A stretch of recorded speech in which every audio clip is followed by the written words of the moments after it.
Hello everybody, this is Gabester Studios here, and welcome back to another reaction video. Yay! So today, I'm going to be reacting to Monsterverse Titans vs. Pacific Rim Jaegers Part 2. This time with Rodan, Mothra, and King Ghidorah. This is uploaded by Goji Center, and I'm pretty sure Methyl Kaiju and Gabester Studios were also involved in this one. There was a part 1 release that I didn't react to because I just didn't feel like it, to be honest. But since it was brought to my attention that it was kind of like a collaboration, I figured why not react to it. So be sure to subscribe to Goji Center, Gabester Studios, and Methyl Kaiju Fan 97 because they put a lot of work into their videos, and I think they'd appreciate some extra subscribers and watchers and stuff like that. Without further ado, let's get into the video in 3, 2, 1. Is it still out there? There's an ad. Alright, so the ads are now over. Now the reaction's officially going to begin in 3, 2, 1. Previously on Goji Center, we witnessed 3 scenarios where Pacific Rim Jaegers took on 3 Monsterverse Kaiju. The result? Utter destruction. But there's a lot more to endure. Now, after facing 3 terrestrial monsters, how would Pacific Rim Jaegers face airborne Monsterverse Titans? Coming up, our Jaeger squadron, equipped with all sorts of weaponry, will square up against Titanus Rodan, Mothra, and the legendary Monster Zero. Will the Jaegers survive this time, or will there again be carnage? Find out and watch till the end as we witness Pacific Rim Jaegers versus Monsterverse Titans Part 2. Let's see. Before we begin putting Jaeger's strategy to the test, let's see if your strategic skills are up to par with the help of our sponsor, King of Avalon, a medieval fantasy mobile strategy game downloaded by 100 million people and available in... We're gonna kind of skip past the ad because I just had to deal with 2 of them. Right. Stay active and we'll see you in the game. Thanks to King of Avalon for sponsoring this video, and now let's return to the episode. Today, the simulation platforms will be filled with Jaegers ready to combat 3 Titans seen in the film Godzilla King of the Monsters. Note that the way these fights play out will be a lot different than in the previous episode. Why? Because these are all airborne kaiju, creatures with the capability of flight. But not only that, some of these are capable of flying at extremely high speeds, automatically making these scenarios very difficult for the Jaegers to win. But there is some hope for the Jaegers this time. Before we reveal this edge, we must quickly recap the corporal build of these fighting machines. As mentioned previously, the weight of these Jaegers varied a lot depending on which official source you're looking at, but a more accurate figure is around the 7,000 ton mark. To put this into perspective, that's only around 300 to 400 tons short of the weight of the metal framing of the Eiffel Tower. So yes, that's pretty heavy. But compared against these kaiju, well, we have a problem. Fortunately for the Jaegers, 2 out of the 3 contestants are much lighter than the kaiju they faced in the previous episode. But will this be enough to pull off their first win? Up next, the Jaegers will face a Titan that will pick them apart if not careful. Number 1, Jaegers versus Rodan. Yeah. In this scenario, our squadron of Jaegers will face a Titan infamous for its superb airborne combat abilities, fast speeds, and array of dangerous weapons. In order to have a good idea of the outcome of a fight between these 2 contestants, we need to compare their builds. On one end, a squadron of Jaegers, each weighing anywhere between 6,000 to 7,000 tons, and standing at an average height of 230 to 280 feet. Equipped with superheated blade weaponry, maces, guided missiles, and special melee weapons such as the Arc Whip. On the other end, we have Titanus Rodan, a biovolcanic monster with a massive wingspan of 871 feet, but dwarfed by the Jaegers in terms of standing height. Slouched at 154 feet, Rodan could potentially see this reduced if he stands more upright, but not enough to surpass the 280 feet mark. However, as mentioned earlier, Monsterverse Kaiju have a critical edge over any Jaeger. Weight. Oh, yeah. Titanus Rodan weighs a whopping 39,000 tons. On average, that's approximately 5.5 times heavier than any one of these Jaegers, Yikes. assuming they were all 7,000 tons. This alone will make it very difficult for these robots to body this Titan. On the contrary, the fact that Rodan can move at high speeds with this much weight can only spell death for any of these pilots. The factors to look out for would be speed, melee weapons, and terrain compatibility. Let us explain a plausible scenario between our combatants. A squadron of Jaegers stands ready to engage a massive flying kaiju. Given that these Jaegers are terrestrial combatants, the only thing they can do is wait for Rodan to approach them. But knowing Rodan, this kaiju won't just gracefully land in front of them and introduce himself. Rodan will strike to kill. What would this look like? A relatively heavy kaiju like Rodan, moving much faster than the speed of sound, will have a ton of kinetic energy waiting to be immediately converted into something known as impact energy. We won't bore you with all the math involved, but put simply, if Rodan happens to make contact with either its pointy talons or sharp beak, this only means that the Jaegers would literally, and we mean literally, get pulverized to shreds upon impact, almost as if they were hit by a small meteor. Knowing this, if Rodan just happens to ambush this squadron from the right angle, it is technically possible for Rodan to wipe out most of this squadron in a split second. No matter what weapons these Jaegers possessed, Rodan's dense, heavy build would make these obsolete. Would Rodan be smart enough to attack in such a fashion? Maybe, but it's possible. So how would these Jaegers have a chance? A more effective strategy would be to spread out to avoid getting wiped with one strike like the previous attack, and wait for Rodan to be close enough to the ground for them to deploy weapons such as the gravity sling, and hopefully hold down Rodan, waiting for another Jaeger to approach with a bladed weapon and strike him on some vital organ.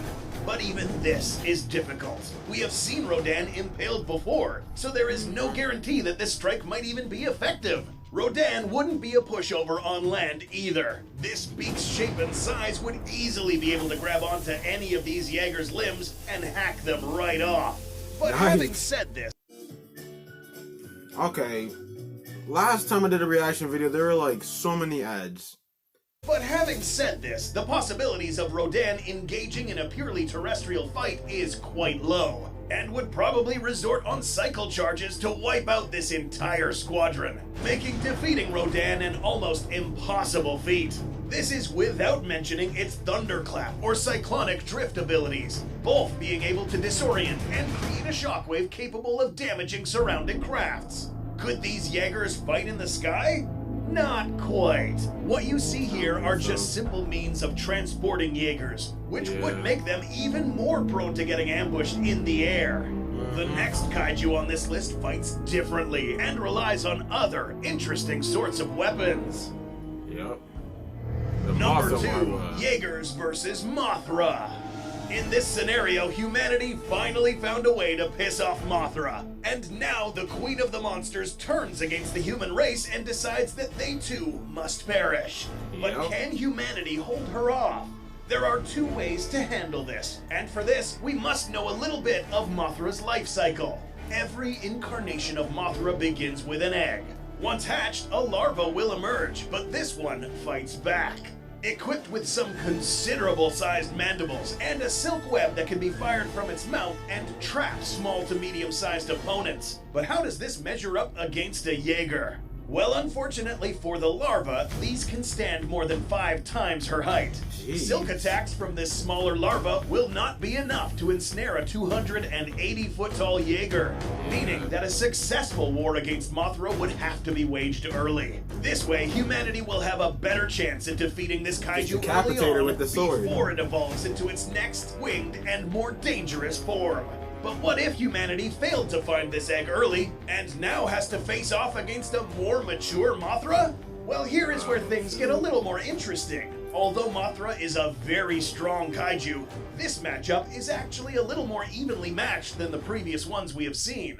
First off, let's begin by mentioning that Mothra is not that much bigger than its larva form, measuring up to a measly That's 52 true. feet in height. She's not even We aren't that big. completely sure about its weight, but given that its body is only a fraction of the size of Rodan's, we can guess that it's much less than 39,000 tons. Perhaps equal or less than the weight of these Jaegers, without accounting for the weight of the wings, meaning that for this particular matchup, melee weaponry will now be a determining factor in the outcome of the fight, along with corporal builds and maneuverability. In this particular matchup, Titanus Mothra will no longer have the vast weight advantage seen in the previous matchups, meaning that Mothra will now have to think critically if it even thinks about standing a chance against a squadron of Jaegers. There are two weapons that Mothra possesses that could give pause to these machines. One is its silk attack ability. In a previous face-off video, we discussed that this silk is so strong given that this material is proportionally stronger than steel. What does this mean for our Jaegers? This means that a combatant without bladed weaponry would easily be ensnared or even handicapped by the silk attack.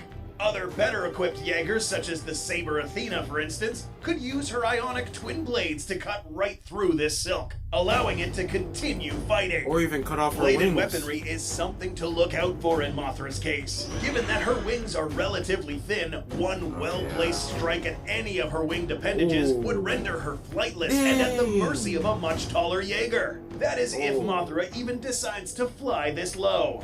Another method of attack that is available to Mothra is plunge diving from high altitudes and leveraging her close-range weapons such as her stinger and spiked legs to inflict damage right on the Jaeger's command center, or head, where the pilots are housed. Knowing this, the likelihood of Mothra defeating a single Jaeger is plausible, but under very specific circumstances. One wrong, careless move could spell defeat for the Queen of the Monsters. This is without mentioning that this smaller kaiju could very well be vulnerable to missile weaponry, potentially granting the Jaeger program its first win against the Monsterverse plethora how of she Titans. handles missiles. But now the Jaeger squad will have to look out and hold on tight because they will be about to combat the most difficult challenge yet. Bigger than the Mega Kaiju. Number 3, Jaegers versus Ghidorah. He said Ghidorah. After a shaky outcome against Mothra, the Jaeger program will now have to face the largest and perhaps most malevolent kaiju seen in the Monsterverse, Monster Zero. Just standing in front of this Titan would be an extremely terrifying experience. Simply put, this Titan measures 521 feet in height, completely dwarfing the largest members of this Jaeger squadron. The smaller ones? Well, it's almost as if they're not even there. In the real world, animals who are about to engage in combat do anything they can to appear bigger than they actually are, in an attempt to further intimidate their opponent. Here, Ghidorah doesn't even have to do this. But since this guy loves inflicting terror on its adversary, we can imagine a scenario where Ghidorah stands tall and arrogantly challenges our squadron of Jaegers, knowing very well that it might win this fight. But will it? Another thing to touch on is the fact that this kaiju is also the heaviest in the Monsterverse, weighing up to a massive 141,000 tons, outweighing Godzilla, Kong, Behemoth, Rodan, everyone. Or about the weight of 20 large Jaegers. Note that unlike Rodan or Mothra, this guy can actually fight well on land. The factors to look out for are corporal builds, mobility, and special weapons and terrain. If you know anything about Monster Zero, you'll realize that this is no longer a fight. This is an execution, one which will be hard to escape from. But our Jaegers here have no choice but to fight their way out of this scenario. To understand what could potentially happen to these Jaegers during a confrontation, let's quickly run over some of the many weapons that this Titan possesses. 1. Charmin Ultrasoft is twice as absorbent. Charmin Ultra Strong, everybody. Run over some of the many weapons that this Titan possesses. 1. A 3-headed body, each self-conscious and capable of making their own decisions, with sharp teeth capable of shredding and pulling anything apart with collaborative effort. Any unlucky Jaeger to get caught by any of these 3 heads would only find itself dismembered limb from limb. Now, you may think just because these are robots, the pilots may remain unharmed. While true, whatever corporal damage that is inflicted on these Jaegers is felt to some degree by the pilots, meaning that these guys will suffer intense pain. And this also goes for the methods seen in the previous episode. We should also mention this Titan's special abilities. For starters, a fight with this monster will probably take place in a Category 6 hurricane, with strong winds, restless lightning strikes, tornadoes, you name it. Ghidorah brings with him the Apocalypse. In addition to this guy can fire its infamous gravity beam from all 3 of its mouths directly into one target, causing severe burn damage, disintegrating any smaller creatures, and in this Jaeger's case, inflict superheated damage, and potentially fry their circuits, rendering these things useless. But does Ghidorah have to fire on these individually? No. If near a power source, Ghidorah could absorb this energy and amplify it, causing a chain lightning reaction capable of affecting all surrounding craft, critically damaging a large number of these at once. This may sound hopeless for the Jaegers, but you've seen nothing. An airborne Ghidorah would be much more lethal, as seen before with Rodan. A 141,000-ton Titan flying at 630 miles per hour would generate enough impact force to demolish anything under its feet. Will Ghidorah suffer from any melee damage? Perhaps, but as seen in the previous episode, these kaiju are in a league of their own in density and weight, meaning that any weapon strike would find it harder to penetrate. But not only that, these Jaegers are fighting Ghidorah. You know, the kaiju that can regenerate in seconds? Out of all of the Jaeger well, to be fair, he was near a high this source one of would have radiation. potentially been the most difficult to survive from. Not only because of its melee capabilities, but because running away from this guy is almost impossible. Are there any other Monsterverse kaiju that the Jaegers could actually defeat? Do you think the kaiju from Pacific Rim can stand a chance against any of these titans? Let us know in the comments. Not unless they, Don't forget to subscribe, smack that like button, and be on the lookout for more kaiju carnage. Thanks for watching, and we'll see you in the next episode. Alright, so it was King Kong 19100 Metho Kaiju fan and Gabester Studios. Alright. So be sure to subscribe to actually all 4 of the people that worked on this video. Yeah, so that was dope, I have to say. You know, Goji Center always did like his videos because it truly, you know, it showed our biggest questions, like what if Pacific Rim fought Godzilla, or, you know, like what if, I don't know. It basically just shows you the type of scenarios you envision in your head and puts it like out in a video, basically. But be sure to subscribe to Goji Center, Gabester Studios, Metho Kaiju Fan, King Kong 19100. I think I said the numbers correctly. Correct me if I'm wrong. But yeah, props to them. They did a great job on this video. Let me know if you want to see more reactions to any more Goji Center videos, or maybe even more videos from the people that collaborated with him in this video too. But yeah, that's pretty much all for me. Great video as always from Goji Center. And yeah, be sure to subscribe to all of them. This has been Gabester Studios. Wait, hold up. Wait, I messed up the outro. Be sure to like, comment, and subscribe on my video. And if you do subscribe, turn on the notification bell. That way you get notified whenever I upload. And, you know, I also got social medias that I'll, you know, link and put at the end of the video that you can go follow me on there. But yeah, that's pretty much it for me. This has been Gabester Studios signing out. Bye-bye.